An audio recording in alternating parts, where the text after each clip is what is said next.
Thank you, everyone, for joining us. I expect we'll have more people coming in as we progress, but we have a full webinar today, so we want to go ahead and make a start. My name is Wayne Herman. I am the Vice President and Chief Academic Officer here at Los Angeles Pacific University, or LAPU, as we often refer to it.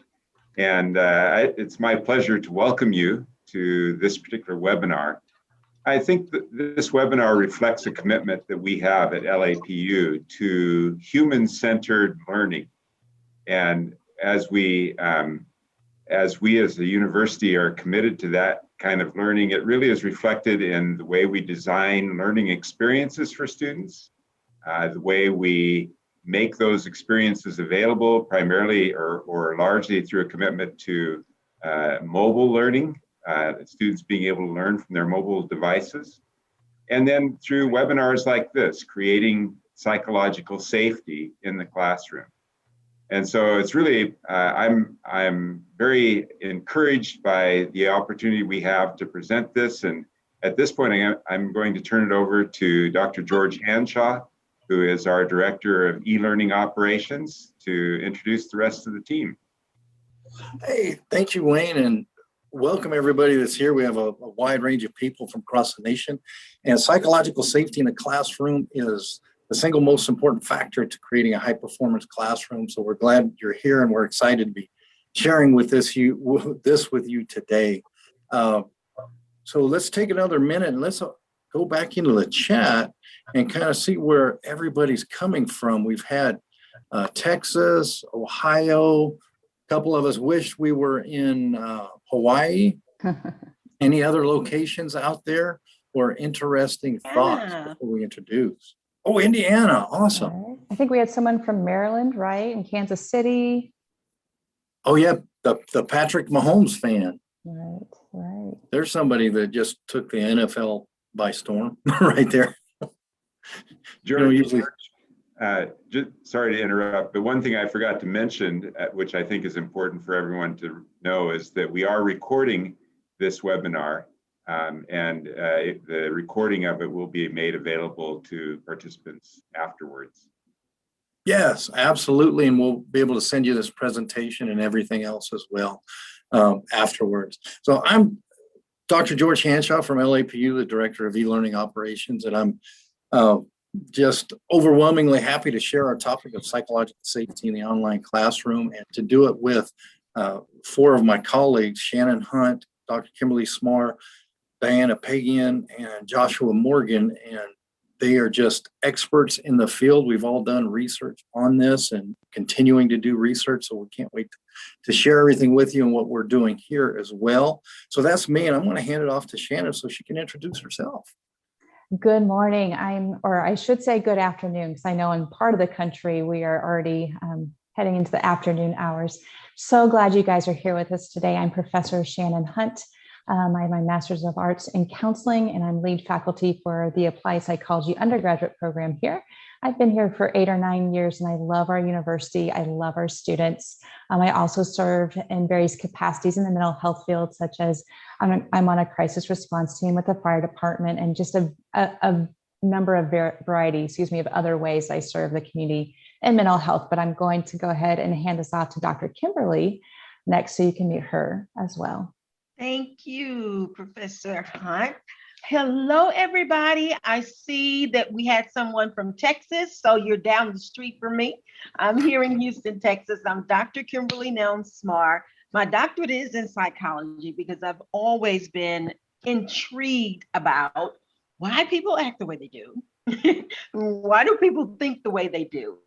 And I found that to be applicable in dealing with online instruction. So we're excited. I'm excited that you've taken out this moment to spend with us, and I am so assured that you will be enriched by what you're going to experience.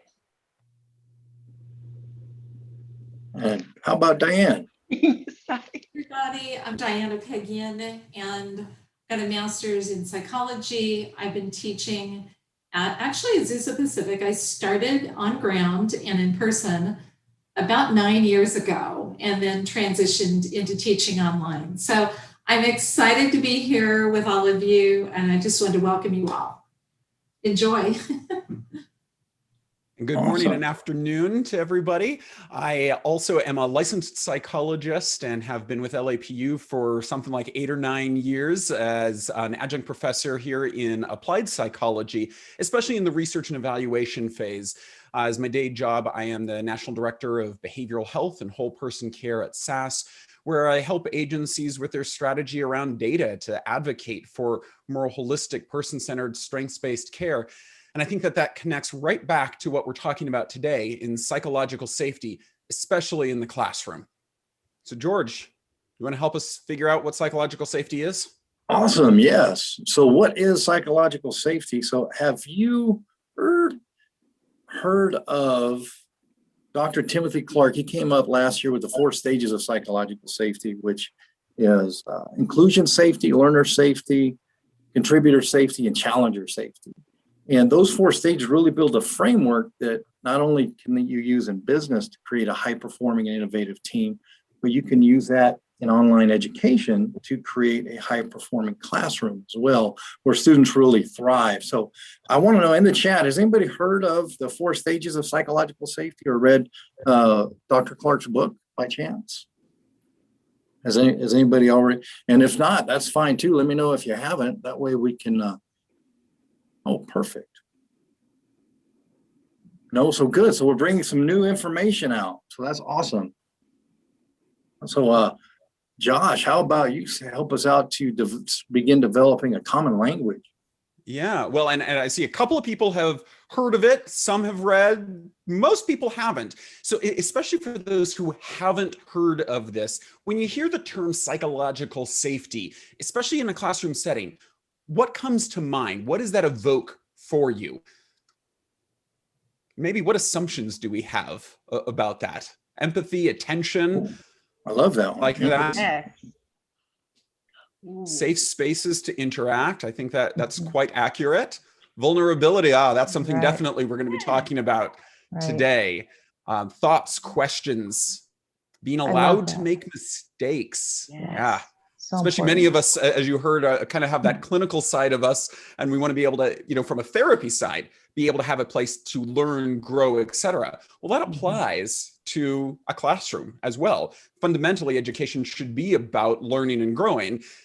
And I can speak for myself. It's hard to be able to convey that well, especially in an online environment where you're really accepting that vulnerability, mistakes, etc. So I think, George, shall we dive into the formal definitions of it? Yeah, let's do that. So Timothy R. Clark, Dr. Clark's definition of psychological safety is 5 words: an environment of rewarded vulnerability. So I saw vulnerability in the chat before. That is absolutely fantastic. And our own Dr. Kimberly kind of even added to that by saying that vulnerability and creating that environment is really a sign of leadership.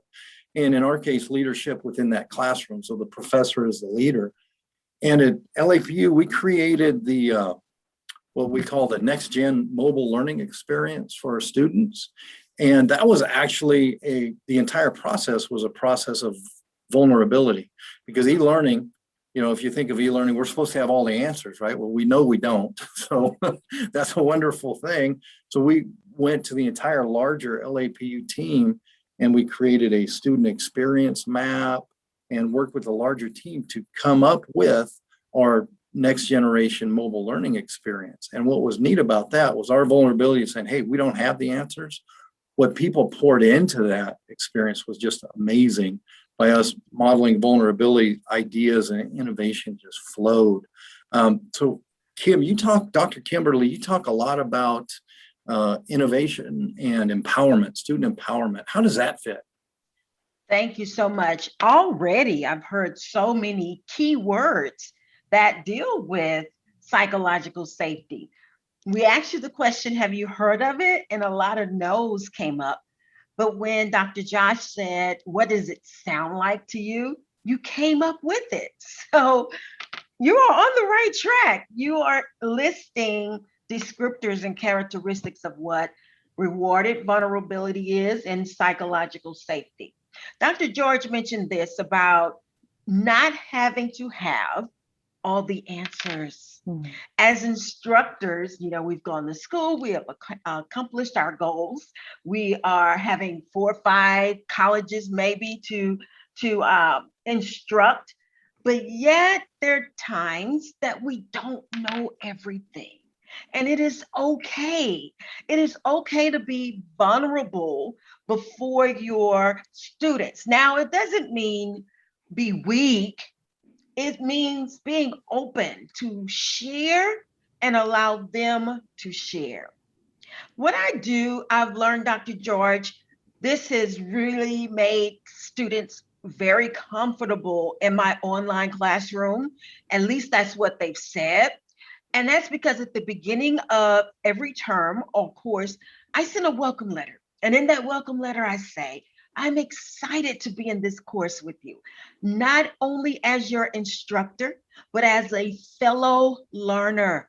I believe as I have pertinent knowledge for you, you also have knowledge and experiences to share. And I go on with the letter, but that is empowering the student. That is making them feel safe because our environment, oh, Dr. George, you brought this up about our environment. Our environment has changed. It's gone beyond the brick and the mortar and the sitting in the auditorium to be instructed for an hour and 20 minutes. Whether it was from the pandemic, whether things happen in their lives, their parents, their employees, their students, but the environment has changed. And we have to embrace as instructors the environment of online learning. And when we keep that in mind, we are empowering students to be their best and to share so we all can grow. You know what I love you sharing, what I'm hearing from this is, if we as the professor leader in the classroom are vulnerable and humble, we create empowered, innovative students, is what I hear you saying. Am I accurate with that? You are definitely accurate, because being vulnerable is to say, now it doesn't mean you have to share everything with your students. That's not what we mean by vulnerable. Right. But vulnerable being, I am open to not being the only one in this class that knows everything. Vulnerable says, I'm a leader, but I engage you. I empower you to be a part of this learning journey, particularly online learning journey. Oh, yeah, and talking about our online journey, Shannon, you have some amazing stories about online teaching and how you engage with your students. Can you share some of that with us? Sure. Thank you so much, Dr. Kimberly and Dr. George here. I actually wanted to pull up something that Mary had said here in the chat. She said, yes, we are human. Students like to feel a bond with their professor, and that engagement, that's so critical. Mary spoke to this here. We're actually going to address all of those pieces throughout this webinar here, because the safety we build is critical. And we're talking about this environment of rewarded vulnerability and what that looks like. And I've had the privilege, I'm sure you guys have too, of seeing what this looks like in your classroom when our students feel safe to be able to take risks, ask questions, to come to their professor. But I also want to give you another analogy of what this looks like for our students, okay? This environment of rewarded vulnerability. So let me ask you this question. What is going on in the world right now? Show me in your chat here. Besides the worldwide pandemic, we're not going to be talking about that at this moment, but besides that, what is going on in the whole world right now? Okay, yes, uncertainty and anxiety, but Robert is right where I'm heading right now. Yes, the Olympics. Thank you so much, Robert. Yes, we are in a season of the Olympics right now. I hope you guys have some margin here and there to watch what's going on in the world. But let's look at this again from perspective of the Olympics and what we're looking for in an online classroom of psychological safety and rewarded vulnerability. Okay, so right now we look at the Olympians. Okay, the Olympians have a single Olympian has an entire country cheering them on. One Olympian from a country has tons of people from their country on their side, cheering them on, encouraging them when they fall down, when they fall off their bike, whenever they don't win the competition. We're still uplifting them and pushing them forward in terms of encouragement. Again, this kind of a cheerleader mindset that we are 100% for you. So let's translate that to our students in our online classrooms, okay? We want our students to know the entire classroom, especially the professor, is on their side. We want to communicate to our students at all times that we are for you and we are not against you. So just like the Olympians have an entire country cheering them on, we want all of the students, we call them colleagues at this point, right? So instead of peers, they're colleagues together in the classroom. And we want to create an environment where they feel safe. If they fall down, we encourage them to pick them up. We are cheering one another on to succeed. And again, we want to define success and how they view success, not how we define success. So we want to create an environment and a culture in our classroom where it's safe to fall down and we will help pick you back up. It's safe to take risks. We are going to cheer you on. And again, we want the professors to be the #1 supporter of the students. So we need to figure out, George, how we design classrooms so that our students know that we're creating an environment where it's safe for all students, but also that the professor is the #1 supporter, the #1 cheerleader for each student, and that we want them to succeed how they view success. You know what's amazing about that is just in a few minutes, we're going to share, as we go through the levels, the stages, I should say, we're going to share a mural board where we have specific design strategies, leader behaviors, and expected benefits. Because what Shannon's talking about is really when you set up that environment, the bar gets raised. Their standards, the students themselves raise their standards above whatever we put out there. And it's just amazing the way they thrive and succeed. Right. So what would you say, what's one of the big benefits, Shannon, for creating that environment? Good question, George. We want to make sure that we're doing this with intentionality and purpose, and that there are actually positive outcomes from this, right? It sounds good in nature, but what do we actually know about creating an environment in the online classroom where it's psychologically safe for our students? Okay, so there's been quite a few studies done on psychological safety in the workplace. Okay, I think several of those outcomes can actually be translatable to the online classroom as well.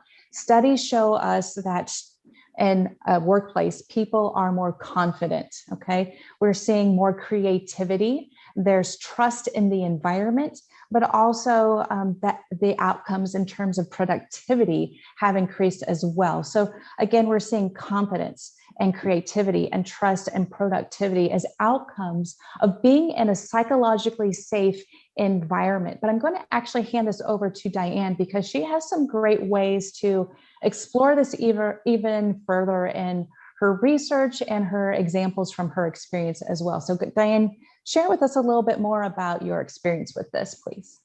Thanks, Shannon.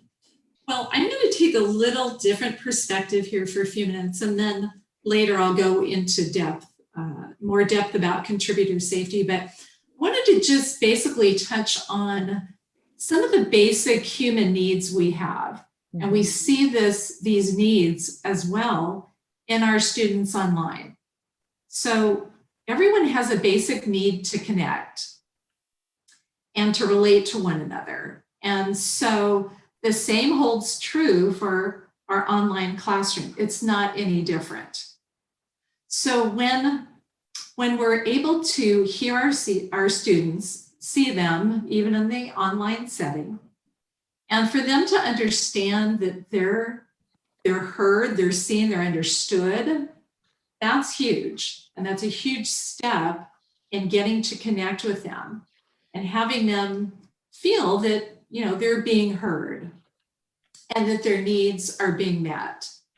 So I think this is critical. It's sort of some of the basic needs and things we need to address when we do teach online. But I wanted to just briefly touch on that because that is our role in teaching.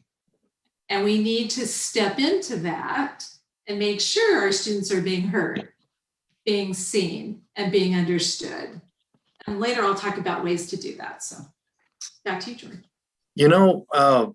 I've been doing some studies where we've set up classrooms that are with specific behaviors and design for psychological safety. And one of the things, how many of us, let me know in the chat, teach online and then students do the minimum requirement for discussion. So if to earn full points, they have to have a initial response and then 3 peer responses, colleague responses or whatever. And that's what they do. Well, you know what I found? Yes, struggling to speak up, great stuff in the chat, is when we purposely designed and then the professor as a leader creates that environment along with the design, the discussions blow up. I mean, people are doing, when the minimum required for full points is 3, we're seeing 6, 7, 8. Had one that I looked at yesterday, somebody responded 12 times. And these aren't just, great idea responses. They're all in. It's turning the discussions into a conversation now, which is awesome, I think. Yeah, and that's exactly what we're looking for.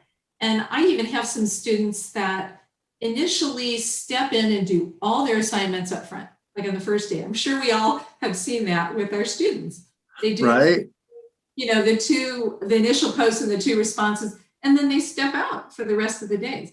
And they're really missing out on exactly what you're talking about here. So from what I'm hearing from Dr. Kimberly, Diane, yourself, Shannon, and what Josh has said already is that really psychological safety in an online classroom creates a high performance classroom. The bar is raised and we're not the ones raising it.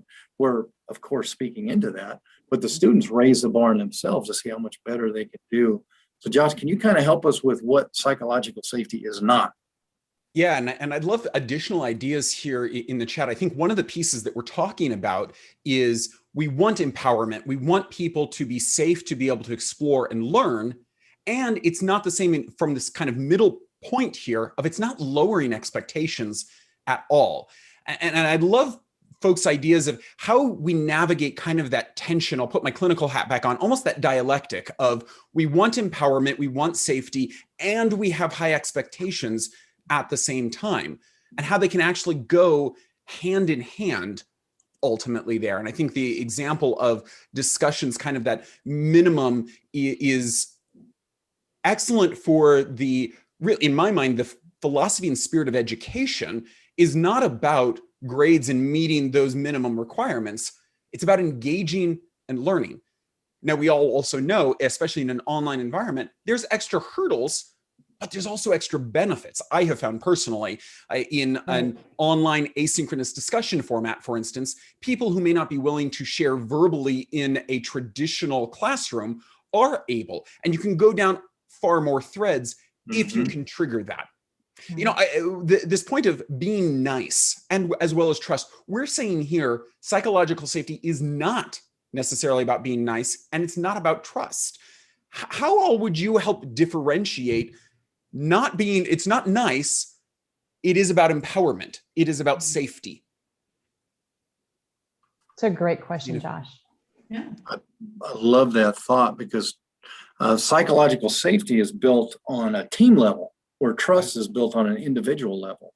And that's a big one. And being nice in a classroom that is psychological safe, we can speak with candor, and we know that it's not personal. So that whole idea of speaking with candor is huge.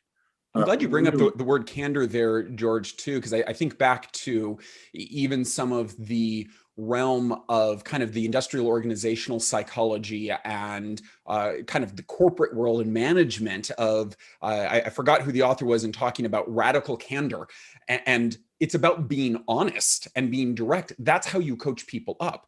And it may not feel nice, but it's unkind, it's uncompassionate to not give people appropriate feedback.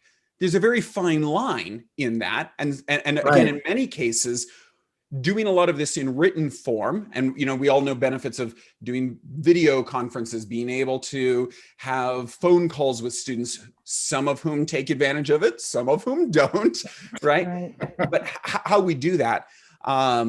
I also, let's say there's been several good comments here about being able to have check-in messages in multiple weeks. That's a way to demonstrate support while still saying, here's our expectations. How can we help you get there ultimately? I think that's some of the pieces. Some folks being able to feel safer responding online. And I like Renee, thank you, because some things in writing, sometimes it does give us an extra moment to think and be self-aware, both for the students as well as for ourselves, if we hit the pause button before we hit send, Absolutely. of let's be kind and let's do the critical thinking together. Right, that critical thinking piece, right? There's a fantastic conversation going on in our chat as well. Yes. So I encourage everybody to keep that up. And as we see it, we're going to engage with those points as well. And now we're going to step into the framework, the 4 stages that we use, which is inclusion safety, which is a basic human right, learner safety, contributor safety, and challenger safety. I almost got those 2 reversed. I don't know why, because I talk about this a lot. So, it's inclusion safety, learner safety, contributor safety, and challenger safety. And that is the framework that we use to build psychological safety within the classroom. And that's the framework that we had adopted from Dr. Clark and his 4 stages of psychological safety that he uses in the business world. And it's such a great framework because it gives us the opportunity to consistently build psychological safety within the classroom, within the online classroom specifically is what we're talking about. So I'm going to share our Miro board, and it has the definition of, in this case, inclusion safety. And then we're going to look at leader behaviors here, which are specific behaviors and specific design as well. Dr. Kimberly, you are all about student empowerment and just really leaning in on students to be their best and giving them the tools to do that, because that's really a big part of our job, right? So Kate, can you lead us off with inclusion safety? Yes, you said something very powerful right there, Dr. George. It's giving them the tools to be successful. Give them the tools to be empowered.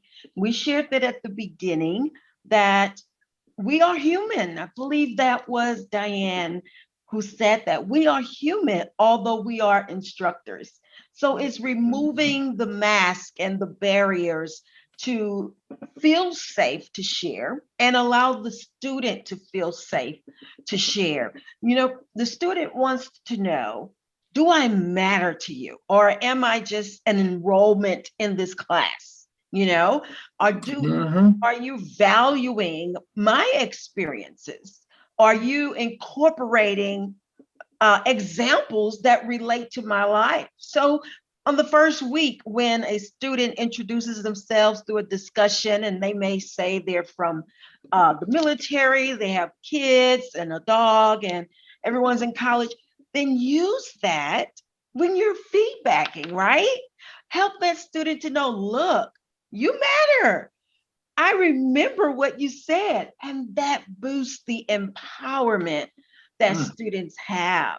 So I have to ask you this: how do you include your students in the online classroom? Honestly. And then let's flip it. How do you exclude your students in the online classroom? Because we may not even know it, huh? Exactly. Yeah. And being honest is the first step, right? So this is Renee not says to, setting the tone of acceptance right. and empowerment in the chat. Yes, yes. So this is not to badger you. This is to put the mirror in front of us as empowering, inclusive instructors. So say, for instance, Barbara, a behavior of inclusion safety. I've definitely experienced these. Barbara feels comfortable to share her interpersonal stories that relate to the topic, even though she may not feel like everyone's listening. You are allowing Barbara to feel that inclusion. Professor Cantu is another example. Professor Cantu introduces difficult topics like race and sexual orientation before the discussion, and that sets the atmosphere for respect and freedom of speech.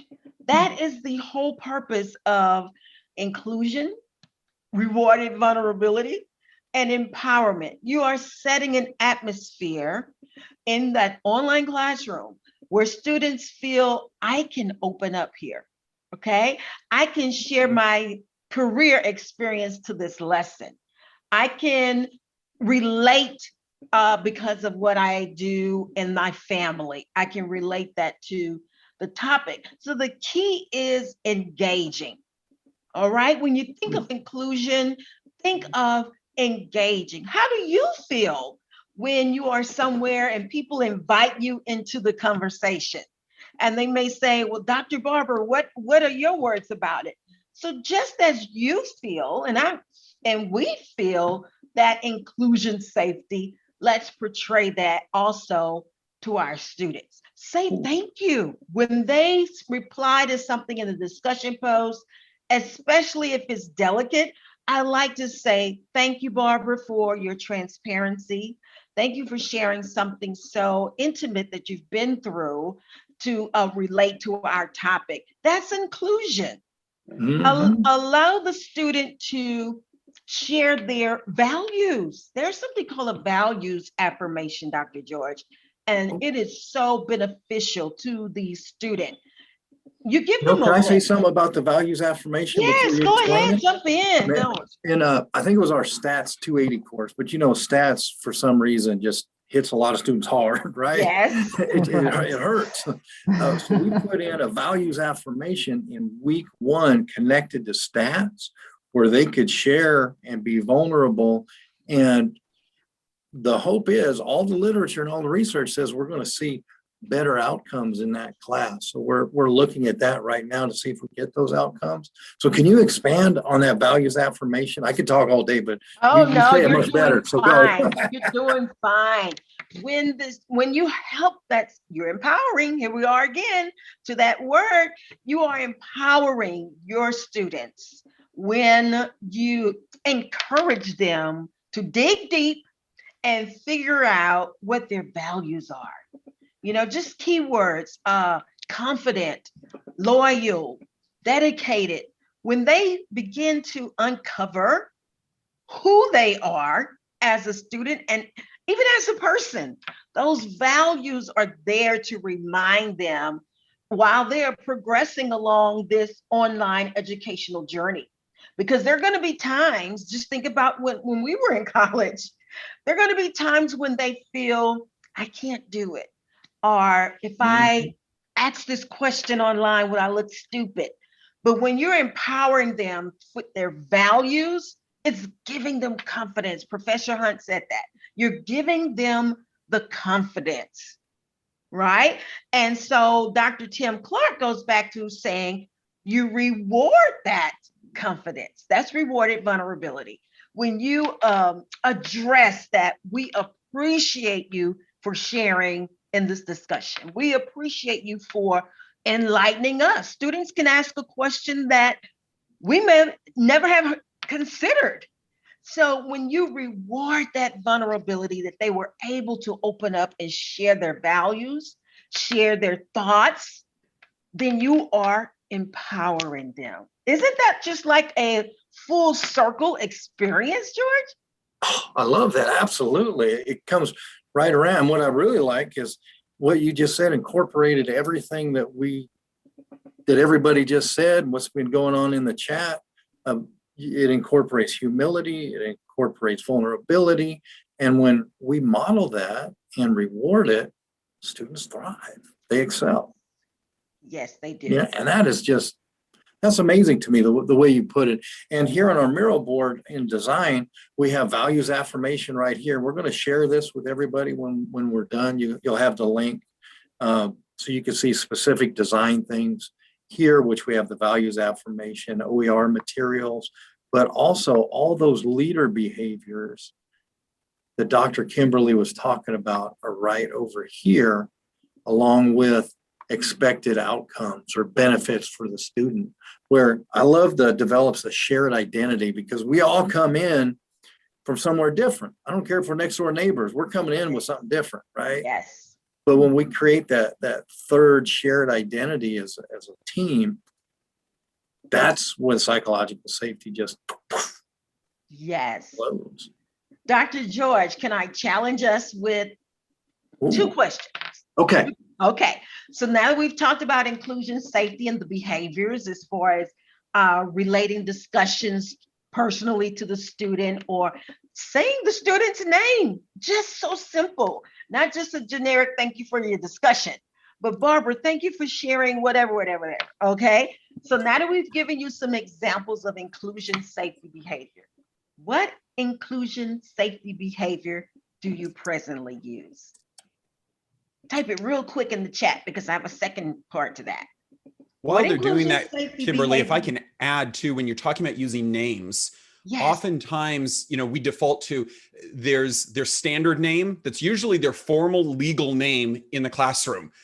And it's sometimes very hard to know what their nickname is, right? What do they go by? Like, I'm Joshua.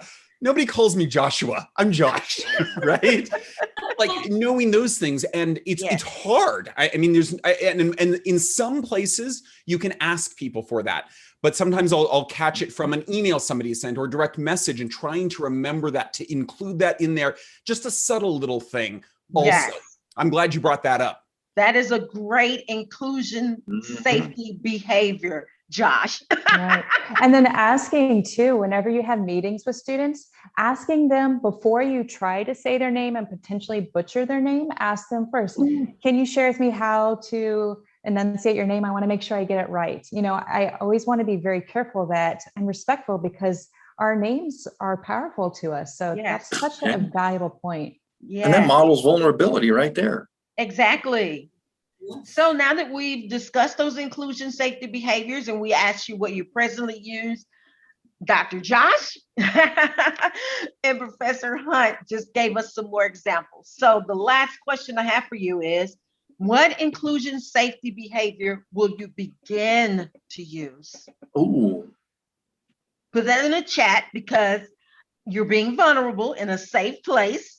And we are your cheerleaders, like Professor Hunt said, in the Olympics. Yes. So when you write that out, when you type that out, when you speak it out, it's bringing it into manifestation, actually. Okay. So that's why we say type it in the chat. So let's share that. What inclusion, safety behaviors will you begin to use? And I will add those to this mural board so we can have a grand perspective when you look at this. Perfect. I'm not going to do it now because I would look haywire, me doing all the typing. But at the end, I'll look through all of these. Oh, sorry, I was in the wrong spot. I was too. Thank I you. was like, Yeah. There's so many great comments really in this chat. We have really great experts out there who have been working with students for a long time, and great questions there. And Where link values, the course content. Keep putting that in the chat, and I'm going to move, because we only have an hour, so I'm going to move us to learner safety, Shannon. right. I heard you talking about the inclusiveness, so can we switch over to, let's get here to our definition of learner safety, and that satisfies a basic human need to learn and grow. It allows us to feel safe as we engage in all aspects of the learning process, asking questions, giving and receiving feedback, experimenting, and even making mistakes. Not if, but when we make them. When. yeah. I love making But mistakes. when we make mistakes, Here's you the know, behavior. we Some- found out that we all are human and we are going to all make mistakes with our students. It's really important that they know that we are not the end all of information here. But well, George, I really love this particular part of the psychological safety format that we have. You'll see as we go through these different types of safety that they all are, they just fuel one another, right? So I actually want to touch on something that Dr. Kimberly said within her discussion about inclusion safety. I don't know if you caught this, but she talked about how important it is to know how you, as a professor, are creating opportunities for inclusion for your students, but also to identify within your strategies, your methods, maybe your personality, maybe how you talk with your students, how you may be excluding your students too. I don't know if you caught that, but I just think that's such an important point that we as instructors, as professors, are taking personal inventory about what we are doing to either create an inclusive environment or an exclusive environment for students. And that relates really well to learner safety. I know George just read the definition here, but you'll notice learner safety is really what we find out in order to have an environment and culture within our online classroom where our students feel like they can learn and grow in a safe environment and have that vulnerability. The relationship between the professor and the student really, really does matter. And I know that there's such a broad span of online classroom sizes. We have some that might have 10 students. We have some that might have 50 students. So I understand that there is complexity associated with this too, but know that your students will look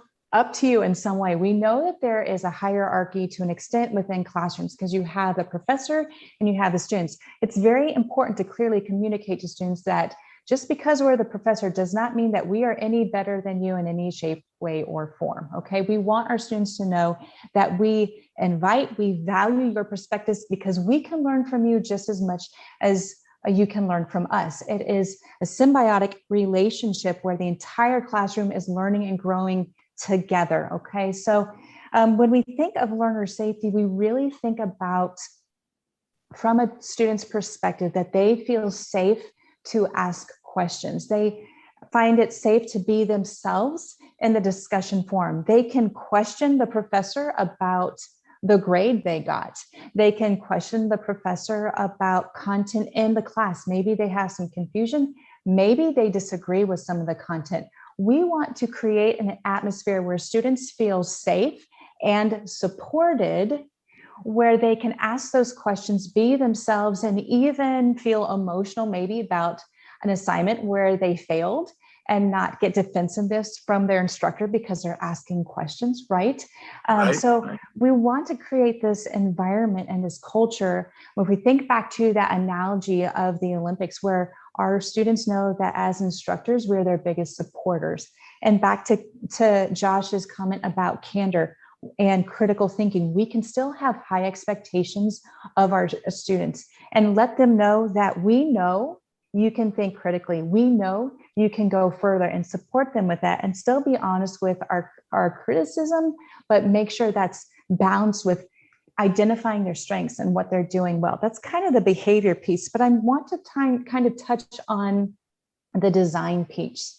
How can we design online classrooms where we create an area so we can have learner safety, okay? And I'm going to talk about an example that I've used, but then I'm going to open it up to you guys in the chat here because I'd like to hear how you are designing your online classrooms as well, okay? So here's just one example. George, is it okay if I go into an example right here? Please Okay. do. All right, so I have the great privilege of kind of running the capstone experience for the undergrad applied psychology department. And I love this opportunity. There's a set of 3 classes that our students go through in a series.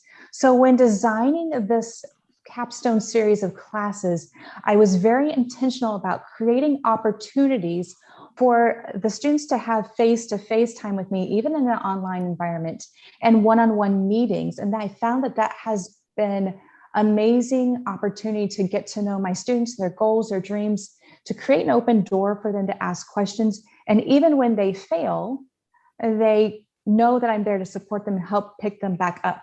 So for example, there's an orientation class, and I meet with students in small groups via a video format, okay? And I explain, here's what we're gonna be doing.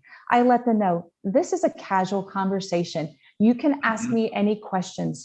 And throughout, I'll pause. What questions do you have for me? What ideas do you have? So I'm inviting their engagement and letting them know, hey, that's a great idea.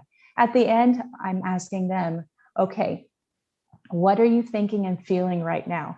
And a lot of students are feeling some intimidation about the big project. They're feeling a little anxious.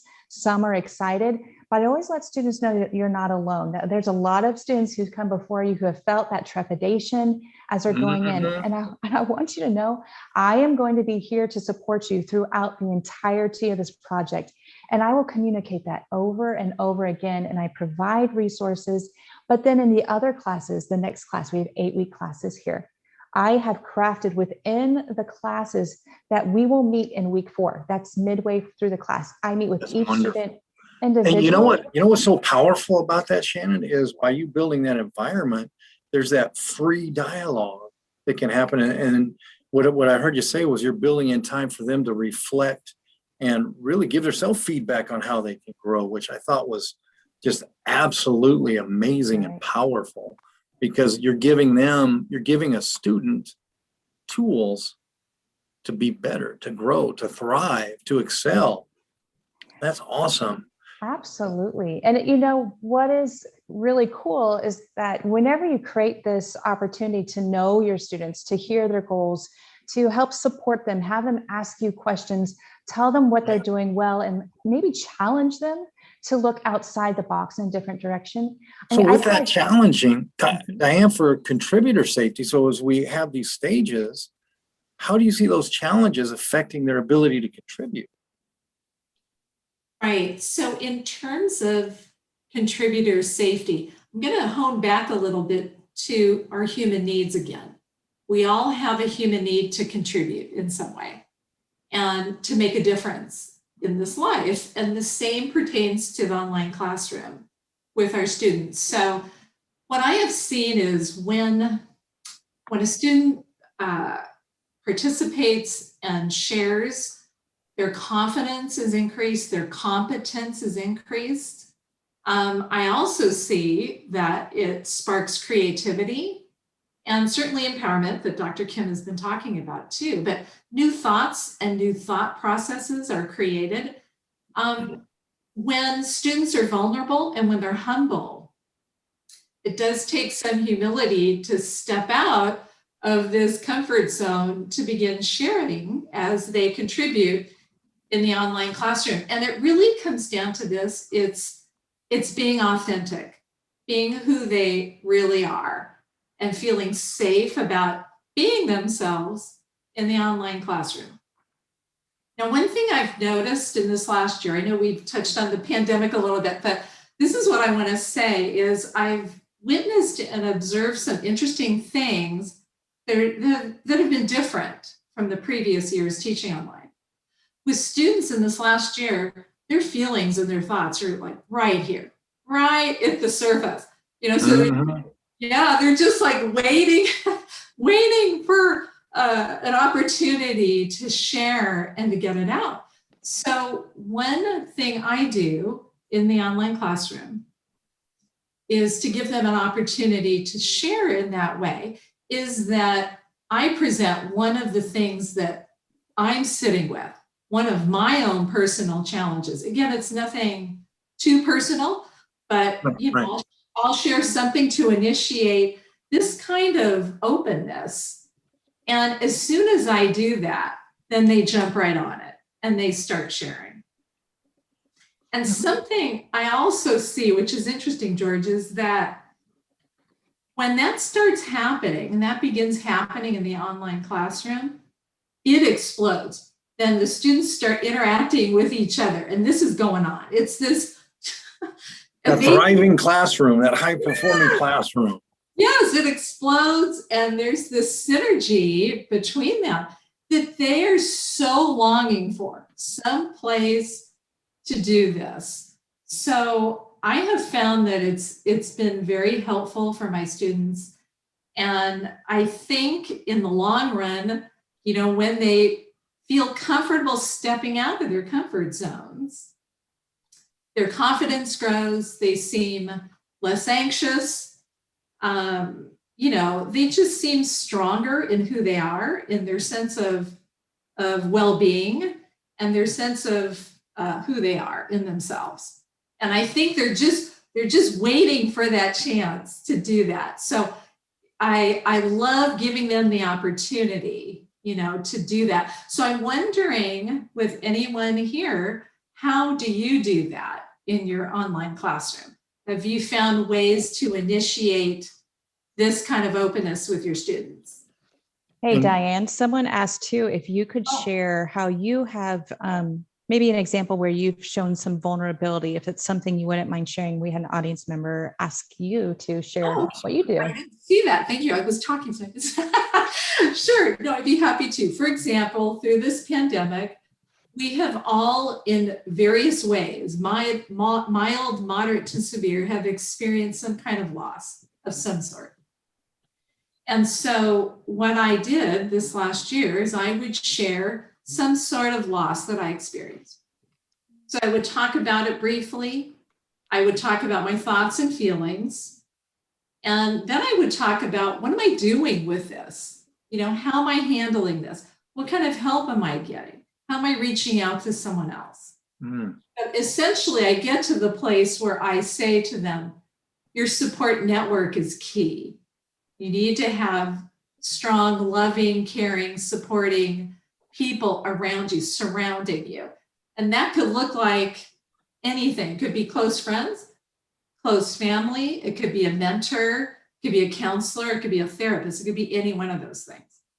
So you're really saying to create those building blocks of safety, just like what we're doing in the classroom with inclusion. Safety builds up to somebody feeling safe to learn and feeling safe to contribute. Yes. And then ultimately safe to challenge that status quo. Exactly. So I like to take it a step farther. So I don't just leave them hanging. I don't want them to share and then it goes flat. Now what do I do with now we've all shared. The other thing I like to do is if someone has shared a personal story in the discussion board, I will reach out to them. Depends how personal it is. If it's very personal, I'll send them a separate private message. If Right. not, I'll post something to them in front of the entire class. So continued engagement. So Yes. Josh, how does that bring us into challenger safety, which is that end product for psychological safety, that fourth stage, not end product, but the fourth stage? How does that feed into all of that? I'm recognizing time. I think this is an area for everybody to continue to kind of percolate on afterwards and kind of challenge ourselves as we think through. I also think we've actually hit many of these points. People have been bringing up critical thinking from the very beginning, and that's a core piece of it, especially in my world in talking about research and evaluation, and frankly, even education fundamentally. It is all about critical thinking. It is about challenging our fundamental ideas.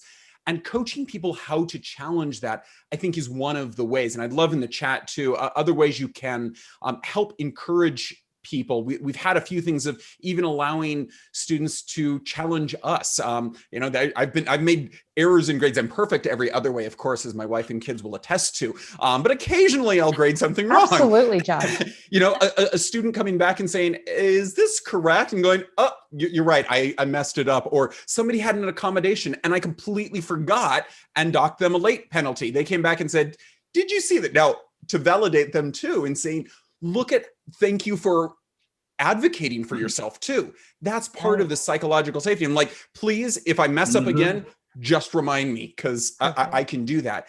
But like one of the first discussion posts we have in one of my classes is around this realm of epistemology and understanding how do you know what you know. I think this is a piece of both the design where we're trying to help people be more self-aware, as well as coaching and saying, all right, how do you really know this to be true? Ultimately, don't just cite X, Y, and Z. Let's dive a little bit deeper so we can build that into discussion posts, into assignments, as well as into our feedback. And hopefully this, as folks had mentioned before, the continuous discussion piece here.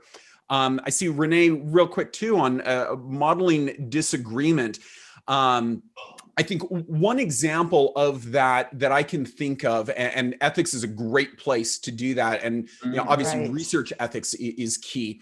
I actually have a whole one of the week discussions is around the Stanford prison experiment, for those familiar with it. Lots of amazing insights and lots of really bad things in summary. And I will take on the second bullet point here of assigned dissent. I will take that on sometimes. And people were like, this was just absolutely, horrible, that it shouldn't be done. And so I'll ask things of, should we even use those insights then if it was done improperly? And people saying, well, they all had absolutely no moral compass whatsoever. And I'll throw in a question of, is it no moral compass or is it a different moral compass? To help think outside of some of our assumptions. And I think this connects back to some of the earlier things about values and value assessments. What value base is somebody coming from? In my view, the unethical, from my value statement, the unethical behavior is ethical in a different framework. Now, we as a society, especially from an ethical standpoint, may say, these are our standards, you can't go outside of it. But helping kind of reframe, and again, it's nuancing it a little bit, I think helps. Lots more that I think, Renee, your question of exampling modeling disagreement, challenging dissent, I bet we all could talk about for 2 more hours, but we don't have time today. Maybe that'll be a follow-up, George. Yes, we could. I think that would be a great idea to have that as a follow-up. We have a couple questions in the Q&A that if we could take like 30 seconds to go through and really. Dr. George. Yes, ma'am. There's one that I really want to bring our attention to. Please do. 12:30 my time. It says, great feedback and ideas. As instructors, do you ever find it hard to find something positive at times? So like I took that, hopefully I'm interpreting it correctly, like if I'm replying to a student's discussion or whatever. Now, there are times you have to really dig deep and to find it, but it's in there. You just got to dig it deep to find it. And I found the sandwich effect, or I call it the praise effect. You give a praise, a correction, and then end with a praise, that sandwich effect. So it could be, thank you for sharing in the discussion. You are off to a great start. Then bring in a question. As I read your discussion, what are your thoughts about? Give them something to ponder.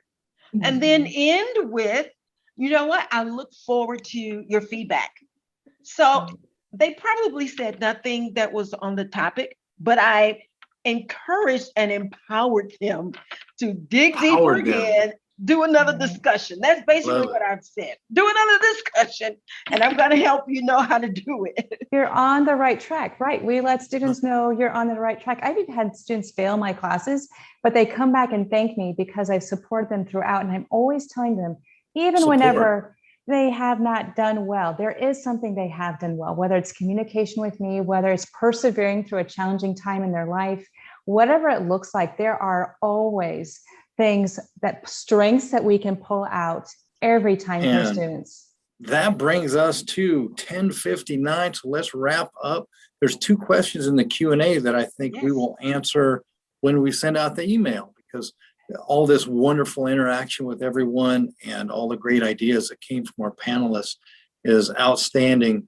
Our job as a professor is to create that environment of psychological safety, rewarded vulnerability, set high standards, and inspire, and then lead the team. For us, we have to lead the team. We can't be timid about leading that team and showing our humility and really vulnerability as well. And if you want to contact any of us, here are our emails, our email addresses. If you'd like to contact anyone, And if you would like to join a further discussion at x.lapu.edu, you can use this QR code and use PS_webinar for a discount to the psychological safety course that we have for our professional development, if you would. And I would like to thank our panelists. And we also have a bunch of resources, but I would like to thank our panelists, Shannon, Dr. Kimberly, Joshua, Diane. Thank you so much for all you put into this. And I hope everyone got something meaningful from this. So have a fantastic week and let us know. We'll get back to you with an email as well. Thank you, everyone. Thank you. Bye. Thank you. Bye-bye. Bye, everyone. Bye. Thank you, everyone. Thanks for what you do in your classrooms.